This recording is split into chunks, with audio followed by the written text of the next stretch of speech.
Hare Krishna to everyone. Hare Krishna sir.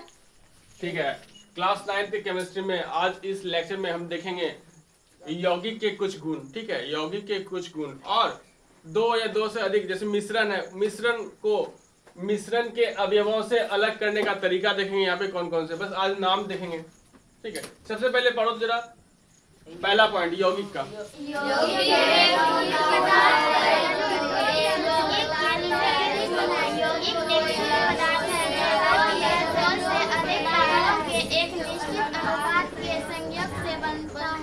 ठीक है, सबसे पहला बात आया कि यौगिक होता क्या है। यौगिक होता क्या है, तो यौगिक होता क्या है। अगर यौगिक का उदाहरण कुछ देख ले क्या है, जैसे carbon dioxide, H2O, HCl, NO2, ये सब किसका उदाहरण है, यौगिक का उदाहरण है। ठीक है, तो इसमें देखो अगर मान लो ले लेंगे CO2 ही ले लो एक यौगिक, तो इसमें एक कार्बन है, ऑक्सीजन है, तो यौगिक किससे मिल के बना है, कार्बन और ऑक्सीजन से। कौन सा यौगिक, CO2। तो कार्बन क्या है, तत्व, ऑक्सीजन क्या है, तत्व। तो हो गया ना, यौगिक किससे मिलके बना होता है, तत्वों से। तत्वों से एक या एक से ज्यादा, दो, एक नहीं होगा, दो या दो से ज्यादा तत्व होगा तभी मिलेगा क्या, तभी बनेगा क्या यौगिक।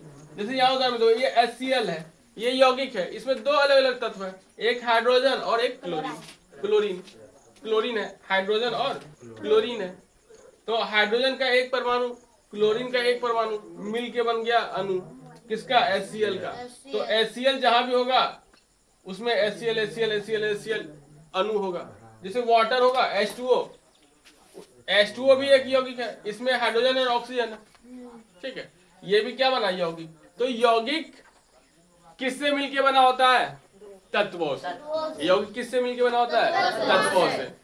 और जो तत्व मिलता है उसके अंदर, ऐसे नहीं यहाँ पे ऑक्सीजन रखा हुआ है, यहाँ पे हाइड्रोजन रखा हुआ है, ऐसे एक मुट्ठी ऑक्सीजन ले लिए, फिर दो चार मुट्ठी हाइड्रोजन ले लिए, मिला दिए, बन गया वाटर। ऐसे नहीं बनता है, किसी भी अनुपात में नहीं मिला सकते, उसका एक निश्चित अनुपात होता है। हाँ, वो भी भार के आधार पे। उस दिन निकाले थे H2O में 1:8।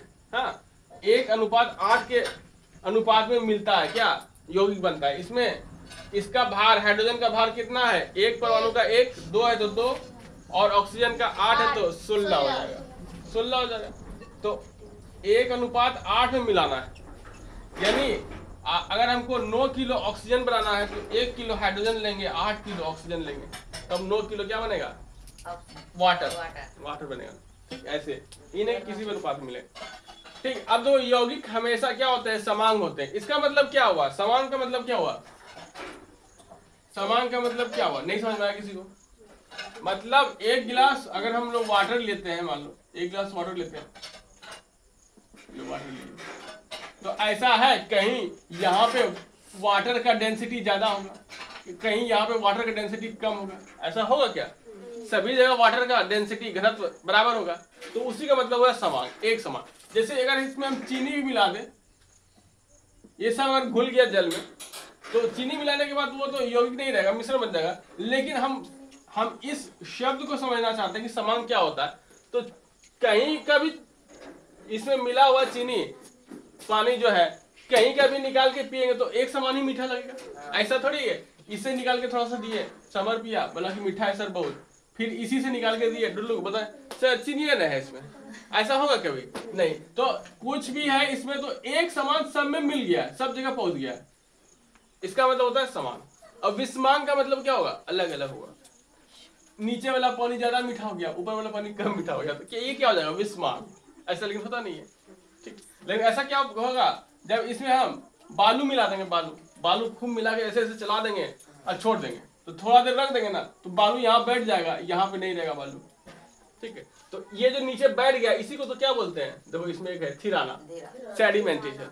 नीचे बैठ जाना स्थिर से, उसको क्या बोलते हैं, सेडिमेंटेशन। और इसमें बालू को मिलाने के लिए क्या किया, ऐसे ऐसे घुमाए उसको, खूब ऐसे ऐसे घुमाए, तो उसको भी एक नाम दे दिया, इसमें होगा फिल्ट्रेशन से। देखो अब केंद्रीकरण, हाँ, उसको क्या किए, गोल गोल ऐसे घुमा रहे, यानी उसका एक केंद्र ले लिए, उसके चारों गोल ऐसे घुमा रहे, फोर्स लगा रहे। हरे कृष्णा, ये क्या हुआ, अब केंद्रीकरण। ठीक है,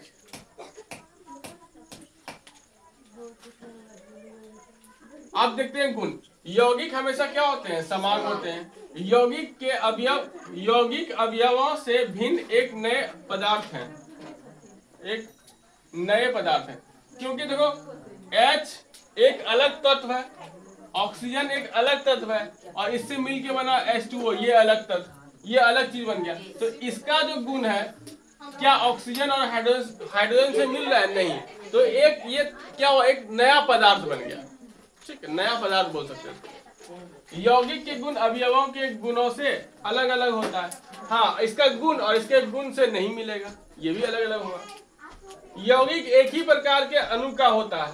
जैसे एक गिलास पानी लिए तो उसमें हर जगह H2O मिलेगा, हर जगह। तो एक ही प्रकार का अणु मिलेगा, ये नहीं कि कहीं जाके CO2 मिल गया। अलग से अगर मिला दिया होगा वो बात अलग है। जैसे कोल्ड ड्रिंक्स वगैरह पीते हैं, उसमें CO2 डाल के रखता है। यौगिक एक ही प्रकार के अणु का बना होता है। यौगिकों के बनने में ऊर्जा परिवर्तन होता है। हाँ, यौगिक जब भी बनेगा तो ऊर्जा परिवर्तन होगा। इसका मतलब ये क्या है? रासायनिक अभिक्रिया से बनता है, याद रखना। यौगिक के द्रव्यनांक एवं क्वथनांक निश्चित होते हैं। जब देखो इसमें हाइड्रोजन है, ऑक्सीजन है, कोई भी यौगिक ले लो, हाइड्रोजन है, क्लोरीन है, इस सबका खुद एक निश्चित द्रव्यनांक एवं क्वथनांक होता है। तो HCl का भी एक निश्चित द्रव्यनांक एवं क्वथनांक होगा। ठीक बात आगे सुनो।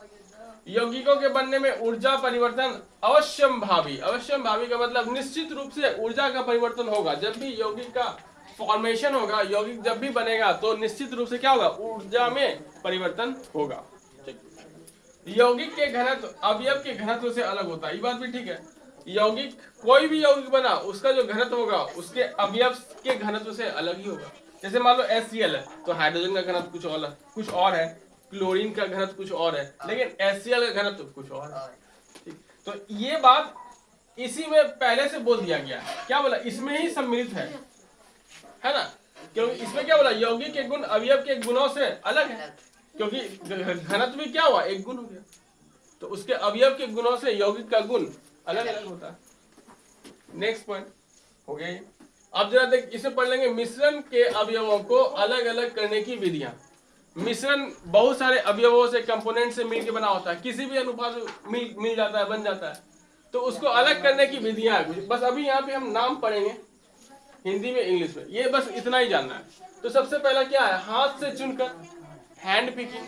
तो ऐसा बताओ, कोई ऐसा में तुम लोग कभी किसी मिश्रण से हाथ से चुनकर उसके अवयवों को अलग किए हो? कौन सा? चावल से कंकड़ को चुनते हैं, जो हाथ से चुनते हैं, तो वो भी एक मिश्रण है, उससे हाथ से चुन के निकाल दिए। फिर चलनी से चालना। जैसे आटा में बहुत सारे जो नहीं पिसा हुआ रहता है, जो कुछ कंकड़ पत्थर रह गया, उसको चालते हैं तो वो बाहर निकल जाता है। चलनी से चालना, ये तुम तो घर में रोज करते हैं। ठीक। थिराना, सेडिमेंटेशन, ये हुआ क्या? एक मिक्सचर को अस्थिर करके गिलास में रख दिए, वो धीरे धीरे उसके जो अवयव है नीचे आके सेटल डाउन हो जाएगा, नीचे जाके बैठ जाएगा, उसी को बोलेंगे क्या? थिराना। अब केंद्रीकरण का मतलब हो गया कि एक केंद्र को मान के उसके चारों ओर उसको क्या घुमाना, फोर्स लगाना। जैसे दूध से क्या बनता है? मक्खन। उसको घुमा, दही से मक्खन बनता है, उसको घुमाते तक बनता है और मक्खन बन जाता है। मंथन, चर्निंग, इसको हुआ चर्निंग का मतलब एकदम पीसना, चूरना, मंथन करना। ये भी लगभग वैसा ही काम है। उसमें ऐसे से घुमाते हैं, इसमें कैसे भी घुमा देंगे, कोई मतलब नहीं। मंथन हो गया। कभी अभी ऐसे से घुमा रहे, फिर ऐसे से घुमाने लगेंगे। छानना पता ही है, छानना, चाय छान के सब पीते हैं। चुंबकीय पृथक्करण बताए थे कि बहुत सारा वेस्ट मटेरियल है, जिसमें कि लोहे का टुकड़ा सब मिला हुआ है, प्लास्टिक है, कचरा है, बहुत सारा चीजें। तो उसमें एक चुंबक ले जाएंगे, लोहे का चुंबक ले जाएंगे, तो उसमें लोहे का सब सामान उसमें क्या हो जाएगा? सट जाएगा। ऊर्ध्वपातन, सब्लिमेशन का मतलब होता है, पिछले चैप्टर में पढ़े थे, सब्लिमेशन किसको करते हैं? जब कोई भी पदार्थ ठोस अवस्था से डायरेक्ट गैस की अवस्था में पहुंच जाएगा, बिना द्रव की अवस्था में पहुंचे, उसको कहेंगे क्या? सब्लिमेशन, ऊर्ध्वपातन। तो इस तरह से कोई भी मिश्रण है, उसमें ऐसा पदार्थ होगा जो कि ऊर्ध्वपातन कर सकता है। उसको हीट करेंगे तो डायरेक्ट वो क्या बन जाएगा? बर्फ में। सब्लिमाइन होता है वो फिनाइल की गोली, नैप्थेलिन उसको बोलते हैं, नैप्थेलिन। उसको रखते हैं, कपड़ा के बीच में रखो, 1 महीने के बाद क्या हो जाएगा? वो क्या करता है, जो कपड़ा है आसपास वो सब का मॉइस्चर खींच लेता है और उतना चेंज हो जाता है डायरेक्ट गैस में। अब है वाष्पन। वाष्पन क्या है, किसी भी तापमान पर, वाष्पन क्या होगा, किसी भी तापमान पर जो द्रव है यानी पानी है, एक उदाहरण पानी ले लो, वो क्या हो जाएगा, गैस में बदल जाएगा। जैसे कपड़ा सुखाते हैं, उसको कपड़ा को क्या 100 डिग्री टेम्परेचर देते हैं, नहीं, उसको गर्म करते हैं, नहीं। पानी जो पानी गर्म करते हैं तो वो 100 डिग्री सेल्सियस तापमान बढ़ता है, तब वो खौलना शुरू होता है, ठीक है। लेकिन कपड़ा जो है 100 डिग्री कम से भी तापमान पे उसका जो पानी है सूख जाता है, तो उसमें कौन सा मेथड हुआ, वाष्पन। एक हुआ रवाकरण, इसको बोलते हैं क्रिस्टलाइजेशन। रवाकरण का मतलब हुआ कि मिश्रण के अवयवों का दानेदार बन जाना, दाना दाना बन जाएगा, हम उसको निकाल लेंगे बाहर, ठीक है। इसको लिख लेना अच्छे से, अब कल की क्लास में सबसे पूछेंगे, याद करके आओगे, ठीक है। हरे कृष्ण। हरे कृष्ण सर।